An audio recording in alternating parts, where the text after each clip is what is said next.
Welcome. Thank you very much. Yes, when we talk about agriculture, definitely the president has always been saying that it is one of the biggest employers now, and it's one of the sectors that we need to focus our minds on. And during the hard days of COVID-19 pandemic, we really see that when schools closed, the agriculture sector was one of those sectors that were affected. So now let's look at how the sector stands to benefit to revamp itself as now schools have opened. Thank you very much to our dear listeners and viewers. First, I want to also to add on my voice for my MP, the Right Honorable Speaker,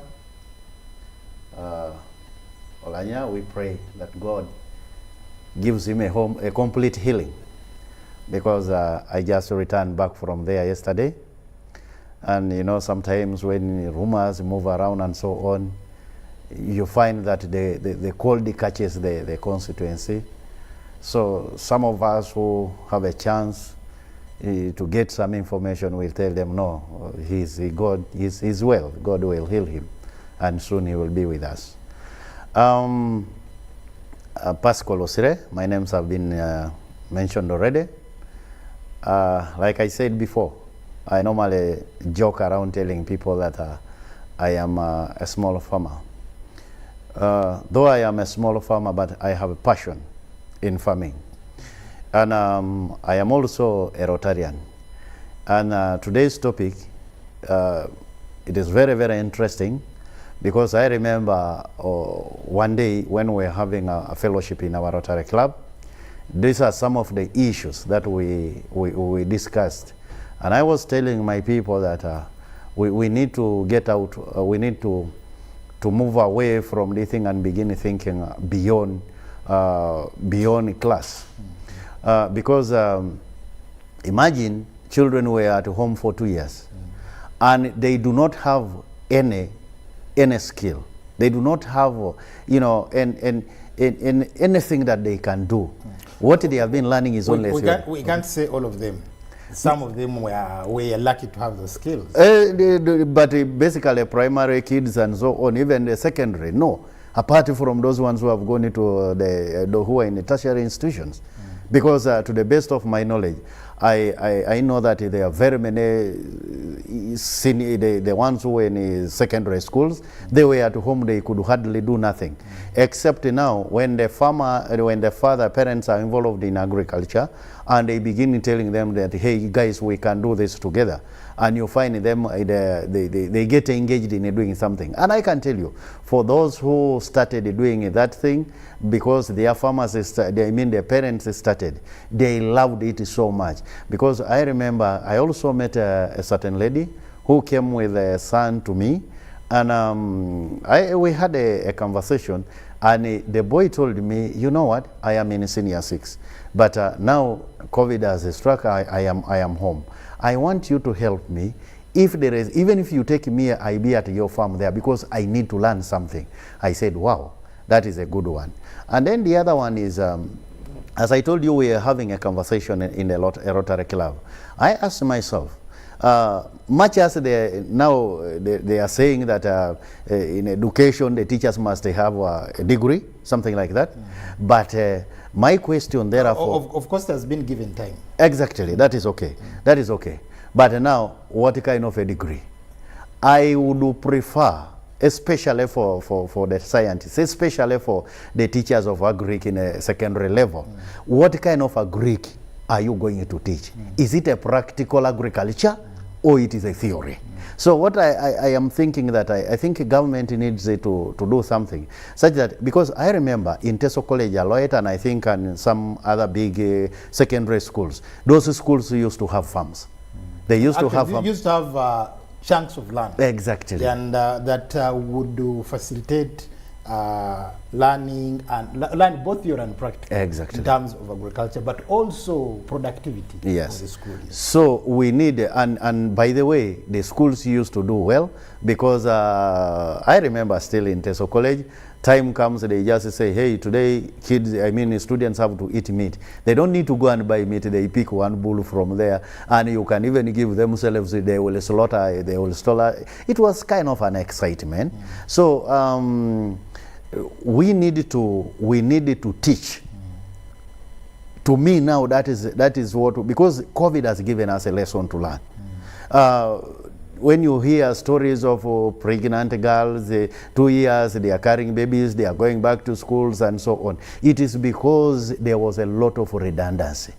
There was no work being, but if we had engaged ourselves in doing something, especially in agriculture, because I tell you, in all of these time that the COVID ravaged, the 2 years the COVID ravaged the world, there is nothing that became so practical. There is nothing that was sweet to do than agriculture. Well, that said, of course, COVID had its advantages and disadvantages. The advantage is that there was enough labor for agriculture, especially parents who had farms. They had their daughters, sons with them who would help. But also the other disadvantage was that there was no market. The market was limited since the schools are one of the biggest consumers of agricultural products. And now that schools are open, it means that the market is slowly opening. You as farmers on a large scale, how are you tapping into this market? How are you working with this market so that you can raise the prices of agricultural products, so that you can also stabilize prices for agricultural products, so as to inspire more people to get into the sector? Yeah, I think first is we have to do what we are supposed to do, because one of the challenges we are having is the lack of quality seeds, planting materials. It is everywhere, and when you are in an industry, for example, that one can get interested in supplying posho to the other school and then beans and so on. What do we have to do? As a business person, I'm now looking at a business. Of course, you have to offer, because every school now, I can tell you, because they are just recovering, they will also try to press you down. It is not going, the market now is there, but it's not just going to open to begin giving you the high prices or good money like that, because even them, they have to first recover from the 2 years that they have suffered, especially with the loans that they are having. However, the most important thing in agriculture, that's what I would tell the people. There is one thing in agriculture, in business, that I don't do. I don't guarantee the price, but I can guarantee somebody the market. Because once people have known that the schools have opened, you wait and see. Maize, beans, and so on, they are going to be, they are going to flood the market, and definitely the prices will come down. And then the other one is that one, I think it is a natural disaster, because it is everywhere, not only Uganda. That is the issues of fuel crisis, because whenever fuel goes up, it affects every area of production. Like I can tell you, we have been doing irrigation, and we're using water pumps. Do you know that in every day we use about 4 jerry cans to 80 liters of petrol every day. 80 liters of petrol, and 80 liters of petrol every day is close to about 500,000 every day. Now, the reason I am doing this, it is not because I am making money now, but because I am certifying I don't want to lose my client. So I have to make sure that even if I am making losses in this, there is something that I am targeting. Because tomorrow, when the prices get better, that client will not look for another person, but he will continue with me. Now, let's look at how you farmers can collectively bargain for stability of prices, because that is now keeps fluctuation of prices is the biggest issue. That even now, when schools have opened, we think that this could help perhaps stabilize or perhaps improve on the prices. You seem to be thinking and saying otherwise. Yeah, thank you. There is a problem that we have in Uganda. I can tell you, everybody you speak to in Uganda talks about Uganda is a free economy state. So you cut your cake, you eat it. We do not have a good negotiating team. Even for you just to build a team is a problem. Because I can get a market. Then now when I get this market, I cannot satisfy that market alone. So what do? I call in some of my colleagues who are also in the same business. We say that let's have one group that we can be able to do this. Now, when you give them the information of the client, I can tell you, you will get a shock of your life. That they will go and start communicating to the client behind you. Now, even the prices that they are offering the client now, they are offering a client better rates than yours. So it is a bit confusing. That's why you see in Uganda now, people are so secretive with everything that they do. Even if somebody has a big market and says, let me hustle until I fail. Because if I bring in some other people, they will turn back and they begin pushing their things. And, you know, I can tell you very quickly, I have one friend of mine, also in export business, but, you know, she had a worker. You can imagine a worker. And she had entrusted this worker to be communicating directly to the clients.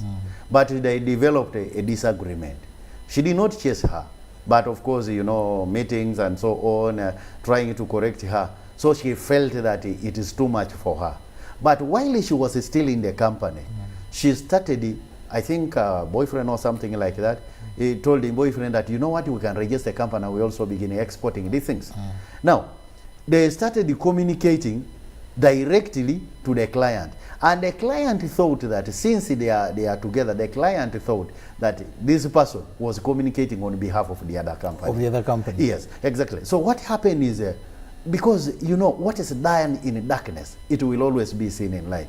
So the client calls this one directly and said, you, what is wrong with you? The client was making, that said, what have I done? The quotation, your prices. I said, but how? So after carrying an investigation, and then she found that these people are secretly started, you see, that is that's the thing. Well, that said, Mr. Osiris, we now want to focus on farming and education. Basically, how do we entice the young people in schools to think of agriculture when they finish school? You are already big players in that particular sector.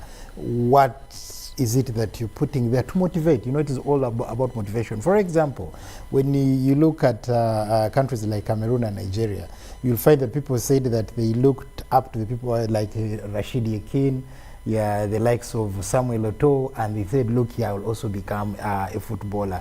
In the world of music, some people say, look here, they look up to the people like Bebe Cool and also people like Chameleon.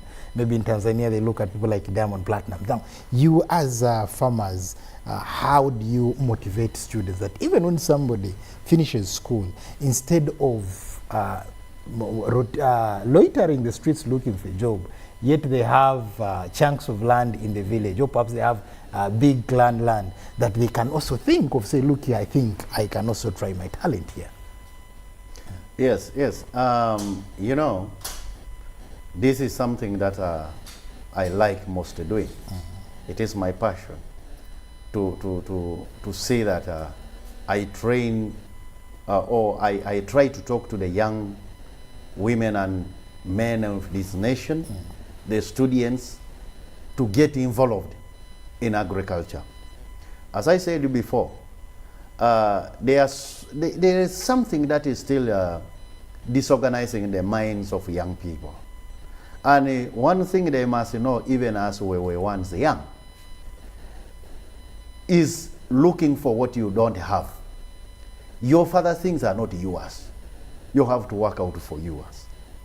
And I am soon going to have an engagement with institutions. Next month, I have a team of Rotaractors from different universities. They will be coming to my farm, and they are going to spend 1 week there. I will take them through doing hard work and cheap work, but most importantly, when they are coming out, every day that they are in garden doing work, I have to pay them. Yeah, other than paying the financial gain, you know, also need that intrinsic motivation.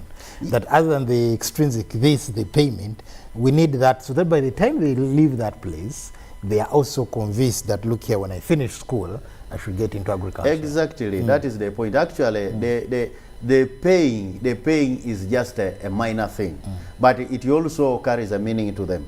Because once you do that, they said, hey, if I can do this, then I can also get this.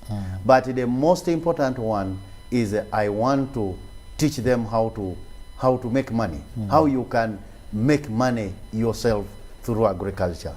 But the other thing is the information, because most of our people, they lack information. But I want to guide them. I want to teach them. What I am sure is that when they get there, because first of all, I am a person who does participatory. When you find me at my farm with my workers, you will not know who is the boss. We are all workers at the farm. So it makes them like doing the work. Even when we have gone to rest and they see me again getting a pango, getting a hoe, even if I've not told them that let's go, they will come. So they need you know, once they begin doing something participatory and they see even you who is telling them to do something, you are part of the team that is doing. I can tell you, even before they come out of schools, by the time they come back from my farm or wherever, they are going to start asking, Daddy, Mommy, you know what? I remember you told me there is this land. I want, during this rainy season, I want us to put this thing. During this time, during holidays, I should be able to spend some of my time there.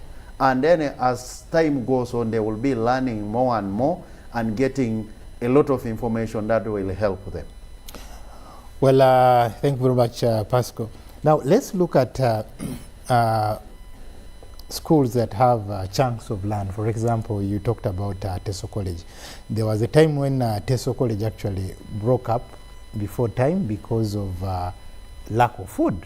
You can imagine a school that has square miles of land, and that was, I think, years ago. So how you as farmers who are really already in the sector, how are you planning to work with schools so that they can actually make good use of their land for purposes of boosting agricultural exports? Because ideally, if you have, for example, schools into serious modern agriculture, they can actually be a source of the products you can actually take to the world market. Yeah, you know, that's what I said earlier on. I don't know where weakness has come. Because the question I ask myself, what was the difference between those teachers, all the head teachers who were in those schools before, in the 80s? Because, you know, those head teachers, when they speak, they were practical. I mean, practical in everything. When you find the agric teachers, they have a practical part of it. And you find that the students get engaged and love their work. Now, you have talked about export. I can tell you, if the school has a vast land, they can do some agricultural activity there that can make the school to earn a lot of money. That the children, the students that are involved in that activity, before even they finish school, they will start something. Actually, by the time they step out of school, they will not even want to continue to look for a jobs, because now once they build a good whatever of that school, I can tell you that that school will even now become a center, that will a collection center for even the products, the products that these kids, that these students are growing. For example, I received a call about 3 days ago, and there is a Chinese company, and this Chinese company wants mushrooms, fresh mushrooms, 20,000 tons every month. I can tell you, even if you looked from left and right and so on, you can never even get 5 tons of mushrooms. Mushrooms, yes. But the country has the capacity to produce. We have the capacity. Yes, now how do we develop that capacity, now, even in schools? If that kind of farming, one school says that we have this land. First of all, mushroom farming does not need a big land. If one school says that, let us take this as our project, they will not fail to get the market. The market is there, the market is available for them. And now, even these students now, because for you to have the tonnage that the market requires, you also need the outgrowers. So now the students who have been there, they will be the outgrowers, meaning that the school now remains as a center that will be dealing directly with the client. Well, stay tuned to BC TV, broadcasting from Broadcast House here in Kampala. Now, you've talked about that, but let's look at how to build capacity. That's the issue in schools, so that schools can also be able, especially those that have space and land, to grab such opportunities. For example, we've seen schools excelling in sports, that you find in Deji University, football team, club, playing in the Premier, in the Super League of the country. So can we also see that, can we also have that arrangement that there is a particular school, a particular institution that is actually involved or that is teaming up with other exporters, and this calls for capacity building. You as people in the field, what strategies or how are you engaging government so that collectively you can build capacities of such institutions that have the potential? That is where we get a problem. Because as I told you, if the head teacher of the school, of an institution, is a focused person, a person with a vision, a person who wants to say that we are not only going to train students to finish and go and look for jobs, but we can do something, then that school, the administration of that school, will start going out there, looking for opportunities, looking for people who are involved in agriculture. For example, if the school has a vast land, there are so many things that a school can grow. They can do avocados, they can do cashew nuts, there are so many things. And I can tell you, these are all things that the government has spoken day in, day out. The government has spoken through the Ministry of Agriculture. They have spoken about the benefits of growing avocados, of growing cashew nuts, and other things. But I can tell you, look around. Those schools who have vast lands, who among them has gone into OWC or NADS, something like that? We need to do something. How are you going to help us? Because it is there that you are going to begin getting orientation. But we cannot, nobody can. A sick person, a doctor cannot start looking for a sick person. So I think it will be a high time that the government, through its institutions or line ministries, they should have an engagement, especially the Ministry of Education and the Ministry of Agriculture. I can tell you, there are so many things in the Ministry of Agriculture that are just lying down there, they are not utilized.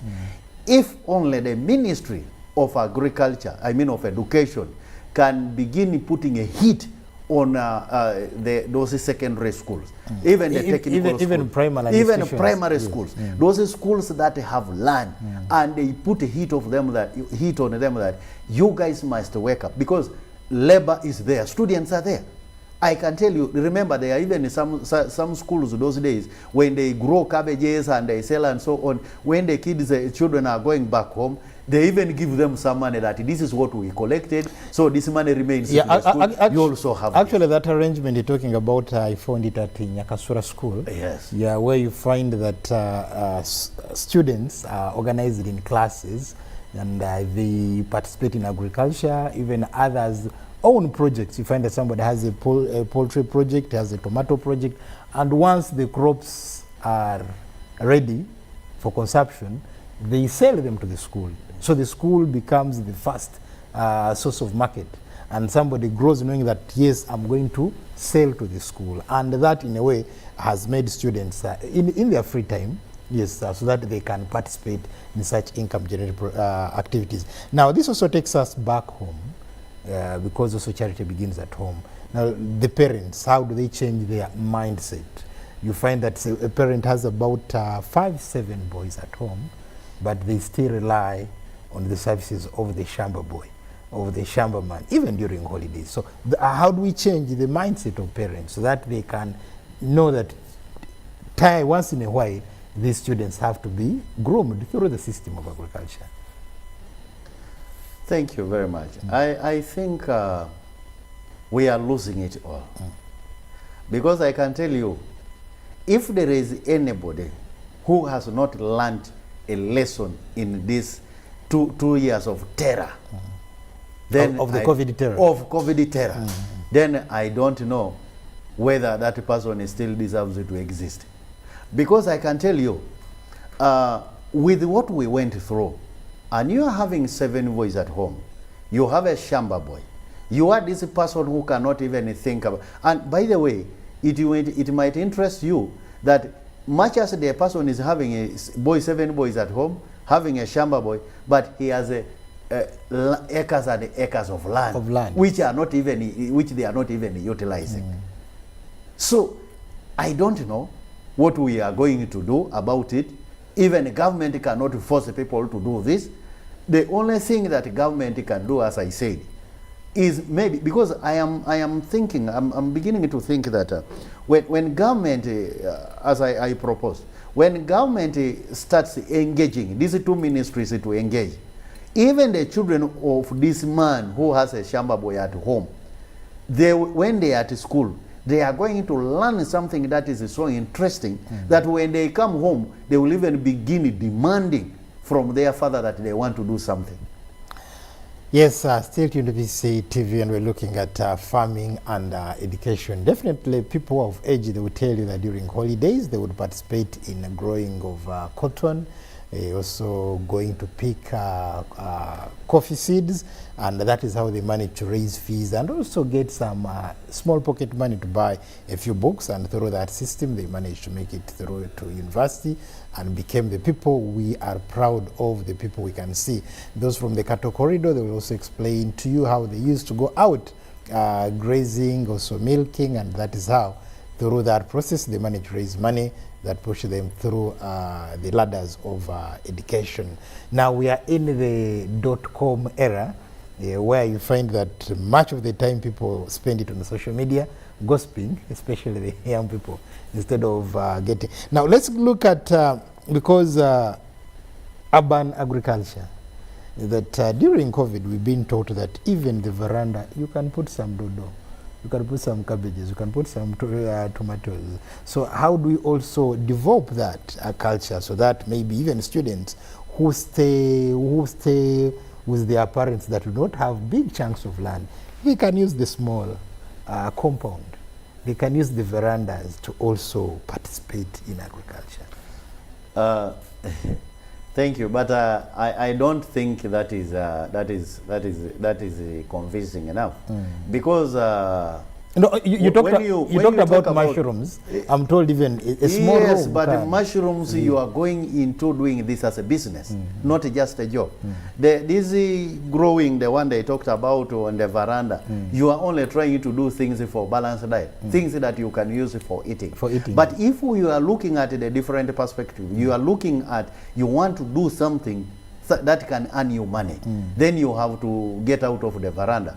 The only things that you can do within there within there is maybe spinach and so on, which you get small money is 1,000, 10,000, 20,000, something like that. But if you, this person who says, now, I don't care how hard it's going to be, but I am going to go into farming as a business. I can tell you, you don't need money.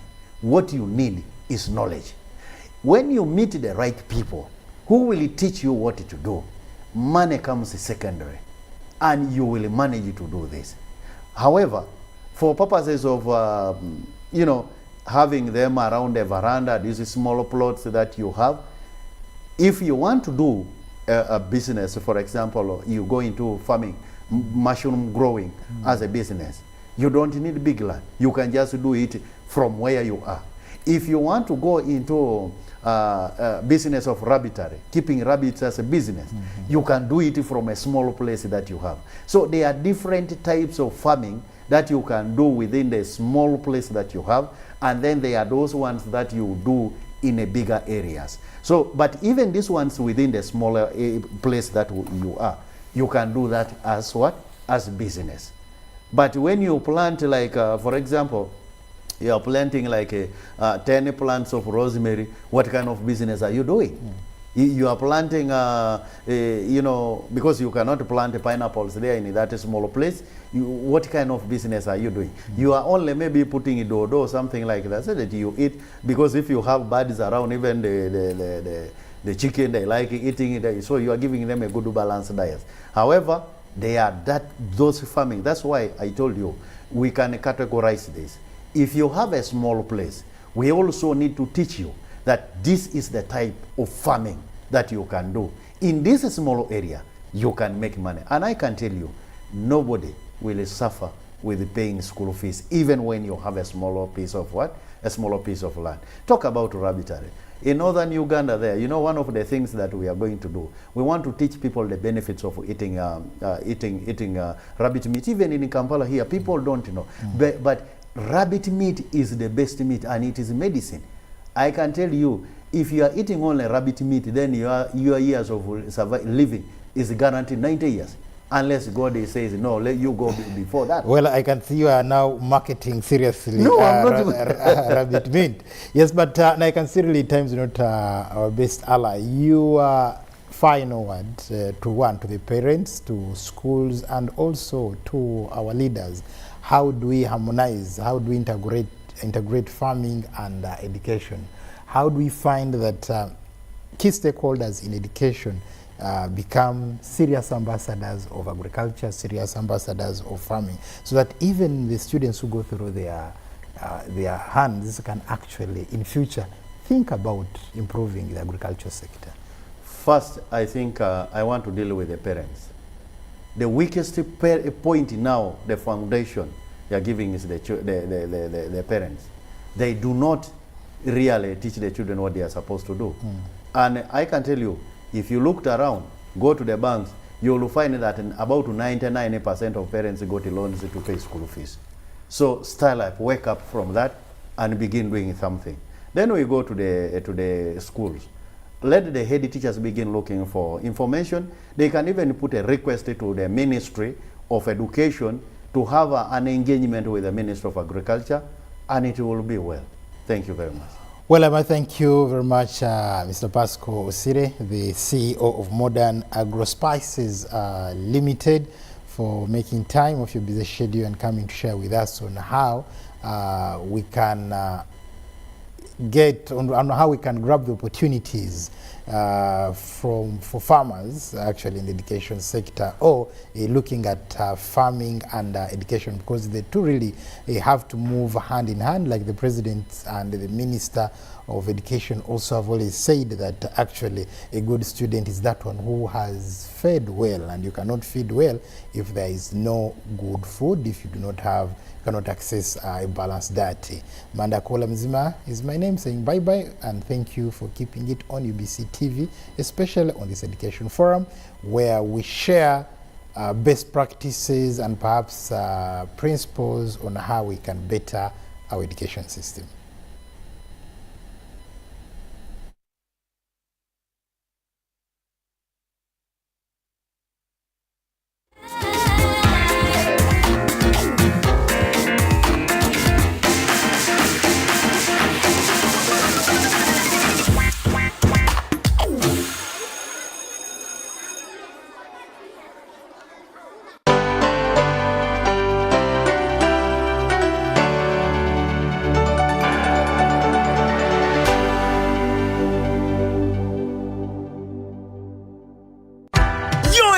are now bigger MBs only on MTN. When you load a daily bundle of 250 shillings, you no longer get 15 MBs, you get 30 MBs. For 500 shillings, you no longer get 40 MBs, you get 80 MBs. For 1,000 shillings,